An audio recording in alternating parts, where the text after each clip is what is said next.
put one head in front of the other. Hello, folks. Welcome back to our channel. This is your friendly neighborhood Goosebumps boy, and today we're gonna be reviewing the book called Attack of the Jack-o'-lanterns. Attack of the Jack-o'-lanterns, indeed. Wow, such a great book. So this is number 48 from OG62. And the front cover is definitely one of Tim Jacobus's finest front covers in all of Goosebumps. Look at this picture, this image. It is so scary. It is so terrifying. I really admire how much talent Tim Jacobus has and how awesome the front cover sounds like. The front cover looks like. It looks so scary. So basically, we have that very dark night, and basically you can tell from the sky, dark blue and pink too. It's kind of foggy. You can see some gray here and there. And basically you have a very lonely road, and you have all these trick-or-treaters walking down the street. And the thing about them is that they all have they having jack-o'-lanterns for heads, basically. And basically there's even a dog that I don't really understand, because I don't recall there being a dog in the story. But hey, it's still awesome. And there's that yellow glow that is kind of pouring out of their heads or their masks, of their eyes, their noses, the mouths. And basically, yeah, those are jack-o'-lanterns, pumpkin heads, and they look terrifying. And there's even an owl and perched on top of a branch. And basically, it also has those yellow eyes. And basically, yellow is a color that is all around the glow that comes out of the holes in their pumpkin heads, for eyes and so on. It looks all around. It sends this glow that I believe is really, really scary. And basically the rest is pretty much blue, the road. And you have fallen leaves, right? Because it's the fall. It's a Halloween book, basically. But yeah, just wanted to say a few things about this front cover. I love it so much. When I first saw it, I thought to myself, Attack of the Jack-o'-lanterns is a book I have to read ASAP. And I did. I actually read it on Halloween 2 years ago. And I really, really, really enjoyed this book. So let's get into it. But before I do so, I'd also like to mention that the green that makes the title of the series Goosebumps is very, very, very like a good way to frame the picture, and I really like it. But yeah, without further ado, let's get into the story itself. So what happens in this book? So, as you probably have guessed, it's a Halloween book, so it takes place during Halloween. And basically, our main characters are Drew Brockman, who's a girl, and her best friend, who's named, what's his name? Basically, his name is Walker, right? I believe her best friend. And basically what happens is that she has also some other friends, but I believe her best friend is named Walker. And then you have Shane and Shayna, who are siblings, if I'm not mistaken. And basically what happens is that something really, really, really nasty happens to them on Halloween, which is basically this book. There's some... Basically, it's going to narrate at some point something that happens before this book, prior to this book, kind of like a prelude to this book, to the story itself at hand here. And basically, this is going to be a very kind of like a special read because it's gonna be really revenge driven. Basically, what happens is that you have these two bullies, who their names are Tabitha Tabitha Weiss, and Lee Winston. Basically, they're the bullies of the book. And what happens is on Halloween night, they they have that really they pull that really nasty prank. I'm not gonna tell you what it is because I don't wanna spoil the book in any shape or form. I don't wanna ruin anything for you if you haven't read this book. But it's so nasty and pretty much darn illegal. So don't ever do that. It is so scary, like what they did. And basically, what happens is our main characters believed them. So basically, they ended up being made fun of, and they were so embarrassed by it all, and they couldn't believe that they fell for such a lame kind of prank. And basically, what's going to happen is that about 2 years ago, 2 years later, sorry, 2 years later, they're finally going to be able to exact their revenge. Basically, it's payback time, man. And yeah, because why 2 years ago? I believe they wanted to get back at them a year later, but something is going to happen and they won't be able to. But basically, 2 years after the prank went underway, they're going to be able to finally get back at them in some way. And basically, what happens? What is this payback about? I don't, without spoiling too much, without giving too much away, I can tell you this much. It's going to be about some jack-o'-lanterns and some trick-or-treaters who are going to be basically, they're going to have these masks, not really masks, but more like jack-o'-lanterns for heads. And basically, those jack-o'-lanterns are going to be basically leading this trick or treating kind of night.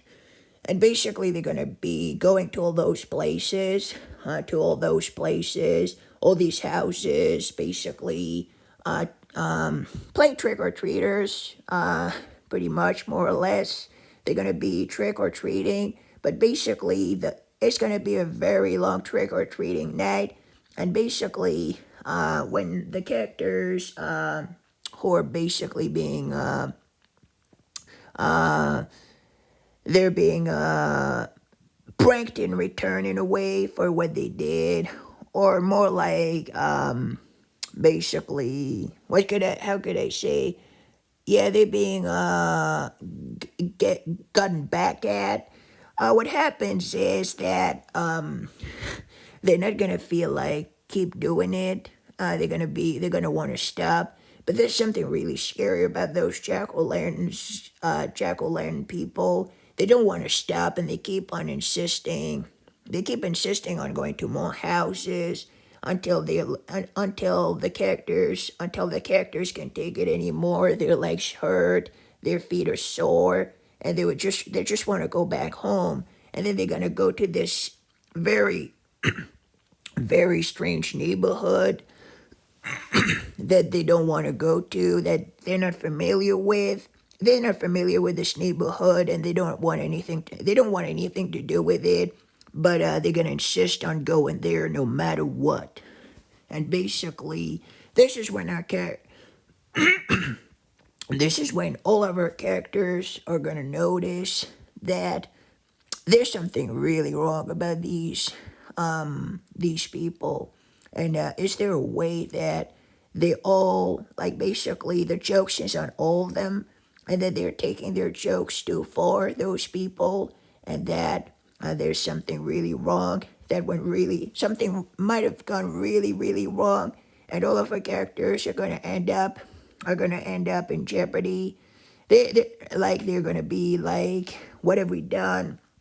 Maybe this wasn't such a good idea, and everything is not going as planned, because basically their friends were supposed to help them come up with this prank idea, But these people, these jack o' lanterners, I'm gonna call them jack o' lanterners. They don't look like they're anybody they know.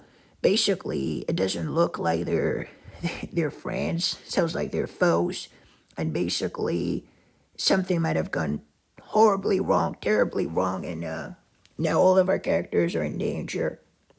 So that's pretty much it.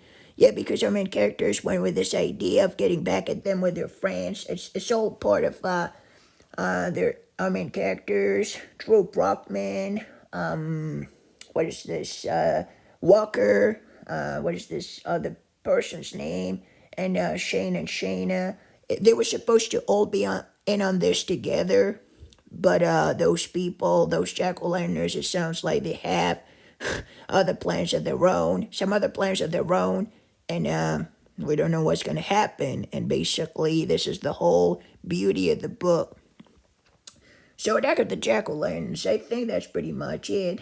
I mentioned everything, the pumpkin heads, yeah, pretty much anything. I'll try to review very quickly anything I might have mentioned. I might have forgotten. I might have forgotten to mention. I'll make sure I don't leave anything out that is too relevant and important to the story. But Attack of the Jack o' Lanterns is a really good book.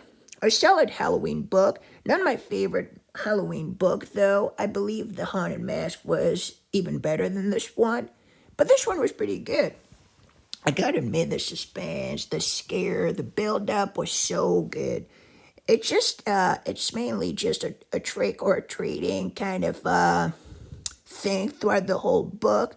And at some point, I kind of a little bit, just a little tiny bit, lost interest a little bit. I believe it stretched on for a little too long to me, this whole trick or treating. It has to do with the pacing, maybe. It's kind of, it's fast paced. It's fast paced, but at the same time, it sounds like it's slow as well. So you don't really know. You don't really know what's gonna happen. But apart from that, it's pretty good, right? And everything is good in this book. Apart from that, I liked it really, really, really, really much. I liked it really, really, really well. I liked it really much. The final twist, it totally caught me off by surprise. I didn't see it coming. I remember what I said about 2 years ago that I didn't really enjoy it. That I felt like it was, I felt like it was weird and dumb. But in retrospect, I gotta mention that it was a good book. It was a good ending. It wasn't really scary. It was scary, really. Grayson mentioned that in his review. Check it out. But yeah, he mentioned that it was really scary, and I agree with him. It was really scary. It was just a little weird to me, but it's not that bad. It just was. It just is one. It is one of those Twilight Zone kind of things. But it was okay for what it was. I didn't think it was too bad or too shabby or anything. It was okay for what it was. But yeah, the pumpkin heads concept, it works well in this book. We don't get to see that a lot, and it gives a new meaning to the pumpkin heads thing, the pumpkin jack-o'-lantern things. The episode that was made for television was really good. I have watched it, and I must mention that it was really, really, really good. Really liked it, and even the pumpkin heads in the episode looked pretty scary to me. So yeah, I think that's pretty much it. Pumpkin heads, pretty much everything was good. Our main characters, Drew Brockman, Tabitha, Drew, Walker, Shane, and Shayna are really good characters. They're really likable. And the bullies, Lee and Tabby, are really not likable. And basically, yeah, those two pumpkin heads who are thought to be their friends are gonna be really scary in this book, and I really mentioned that. They don't talk really, and it has that feeling that that something really scary to this, to a very scary feel to their to them being there, right? And basically, you don't know who they are, and it's really good. And what I really liked about this book is the whole revenge plot. I believe that all of our characters are relatable, with the exception of the two bullies, and it's pretty good to see them finally get what they deserve, get their fair share of scares because they think they can just scare people away and get away with it. Scaring people off is basically what they like to do, but anybody can be scared. Nobody's immune to this. And the fact that our main characters are really gonna try to go out of their way to make them pay, to give them a taste of their own medicine, so to speak. Give them a taste of their own medicine is pretty good and enjoyable as heck for the readers. And you don't know where it's going. So I appreciate that about the book, that you don't really know what this whole story is gonna go. You don't really understand it, but I really like it. That you're kept in the blur, and you don't know where this is all going. And I did like it. I like that a lot. I did like it a lot. And just mentioning one nice thing about the front cover. Yeah, the trees, those bare trees. They look really scary too, and I really enjoyed that as well as the fence and the mailbox there. It sounds like they're walking down a driveway, some kind of a driveway, and it's really scary. So the book cover kind of does it all. Really, it makes us want to read this book as soon as we can. It's I know it's not Halloween anymore, but if you want to read it, if you want something to read this fall, definitely check it out. It's not that isn't it about it's not really much about Halloween. This one is more about revenge, so to speak. Like it is about Halloween in a way, but the thing is, the main core of this book here is getting revenge for being humiliated and mocked and ridiculed. And I believe that's pretty much it. And yeah, I don't really know what else I could mention about this book. But basically, yeah, that's pretty much it, I believe. And it's fun because it's been 2 years since they wanted to get their revenge. The next year they couldn't because they went to their cousins or something. They were their cousins, but the year after, they're gonna get their revenge. They're finally gonna get it. Yes, they will. Something I really liked about this book, and I believe that's pretty much it. So now the jack-o'-lanterns. How much would I rate it on a scale from 1 to 10? On a scale from 1 to 10, I believe it deserves a solid 8 out of 10, maybe. It was a pretty good book. It was pretty good. Just at some point, it sounded like it dragged on a little bit for me. But other than that, it's a good book, a good scary book for the fall, for this time of year, the fall. And I really enjoyed it. A nice Halloween book. If you have the opportunity to read this book, during Halloween, do so like I did 2 years ago. And I believe that's pretty much it. So yeah, 8.8 out of 10 for me. Just a solid 8 out of 10 for me. Solid 1. So that's pretty much it for this book. 8 out of 10 for 8 out of 10 for Attack of the Jack-o'-lanterns. What about you, folks? What did you think about Attack of the Jack-o'-lanterns? Did you like it? Did you hate it? Let me know in the comment section down below. Let me know about your favorite Halloween, your favorite Goosebumps Halloween book as well. Let us know about this. In the meantime, folks, stay safe. Goodbye. Take care. This whole channel for you. Signing off. And now I'm going to be reading the summary. Pumpkin power. Nothing beats Halloween. It's Joe Brockman's favorite holy day. And this year will be awesome. Much better than last year. Or the year Lee and Tabby played that joke. A nasty practical joke on Drew and her best friend Walker. Yes, this year Drew and Walker have a plan. A plan for revenge. It involves two scary pumpkin heads, but something's gone wrong. Way wrong. Because the pumpkin heads are a little too scary, a little too real, with strange hissing voices and flames shooting out of their faces.